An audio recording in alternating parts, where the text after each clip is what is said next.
Hey folks, welcome into TPN Finance here on thepulsenetwork.com. I am Tyler Pyburn. I'm here with Saber, the CEO and President of the Pulse Network. And Stephen, good morning. How are you this morning? Doing well. Good to hear. So we're going to talk today about the business cycle first off, kind of get into things a little bit with the business cycle. Well, when people look at the business cycle, they think automatically economy. We're riding the waves, ups and downs. Kind of as typical business cycle, kind of take me through it real briefly if you could. Well, it's always a question of rebuilding. I would actually look at it, the ups and downs are there, but you really want to be looking at it more in this sort of fashion. You're looking at it and you're saying, how do I regenerate myself?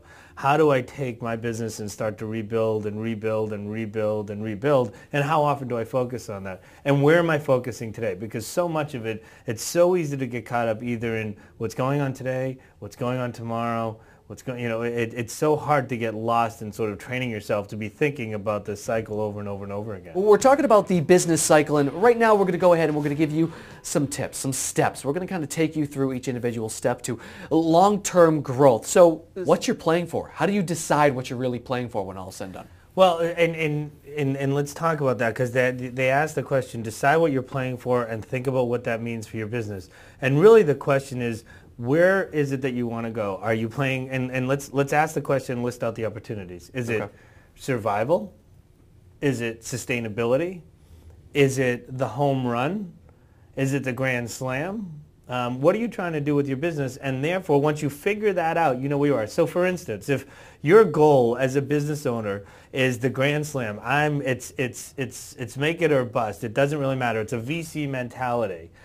Then there's certain things you're doing, there's certain things you worry about, there's certain ways that you're thinking with the business cycle. If, on the other hand, sustainability is important, then there's other things. It's getting everybody on the same page, making sure everyone's speaking that same language.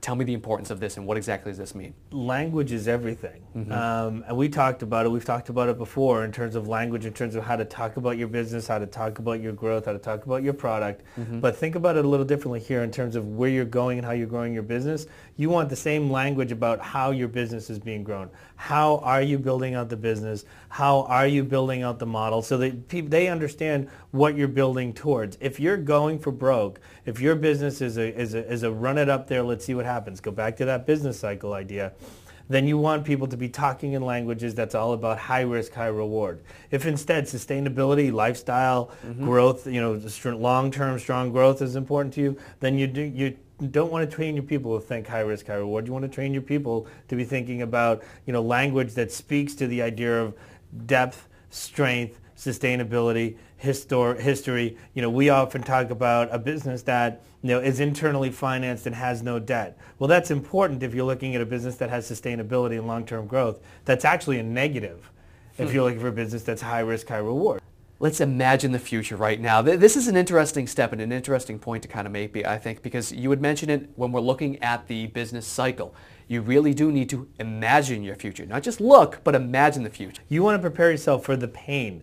You want to prepare yourself for the sleepless nights. You want to prepare yourself for the lost vacations. You want to prepare yourself for the 25-hour work days in a 24-hour day. You want to be able to imagine that and say, is this something that I can live with? And is this something that I can then express to my staff? If you don't have the imagination of it, you don't have the vision. If you don't have the vision, you can't translate it back to our original point about making the language clean. If you can see the end game, and you can see how to get to the end game, and you can explain that to people, explain that to your team and your staff. Now, once you've imagined it, they can imagine it, they can experience it with you, they can go on that ride. All of a sudden, you'll be in a very different place. So imagine the future, not the dream of the end, to your point, it's the ride. But now, how do you actually take that process, all those imaginations, and say, all right, now let's have these actions and kind of pair them side by side with one another? Because you may not want to tell the whole story, right? Because as we talked about once before, your vision may be such that I can't articulate the whole vision to what I'm doing. But what you do is you understand, once you understand and imagine your future, you know the ride you're planning, you're seeing you might take to get there, you're managing for your downside. Now what you do is you lay out the messaging and the mission to be able to be consistent with it, and you make your actions, you make what you do consistent with that message. So how you do things, how you lay out what it is that you're doing as a leader, the steps you're taking go hand in hand with how it is that the message that you're trying to give out to your staff. and the message you're trying to give out to your customers. You line those two up, you make sure that they're not inconsistent. God forbid there's inconsistency. If there's inconsistency, you will fail. Now the last step that we need to be focusing in on. Do it. Stephen, I'm going to hand it over to you on this one. Do it. It sounds so simple, right? It's like, of course do it, right? Of course. I've got everything all mapped out. I can do it now. But so many people have that fear. They step up to the edge of the pool and they just can't dive in. They step up to the line and they just won't jump. And people are afraid to just do it. They're afraid to just get off the dime and make it happen. But the real trick to it is you need to go out and do it. You'll get what you get, and you'll get, it says you'll get what you play for. If you go at it and you aim for it, you'll get it, but you've got to do it. You've got to get off the dime. You can't just sit there and want it. So many people will sit there and want it, but they won't do it. He's Stephen Saber of the Pulse Network. I am Tyler Pyburn. You've been watching TPN Finance.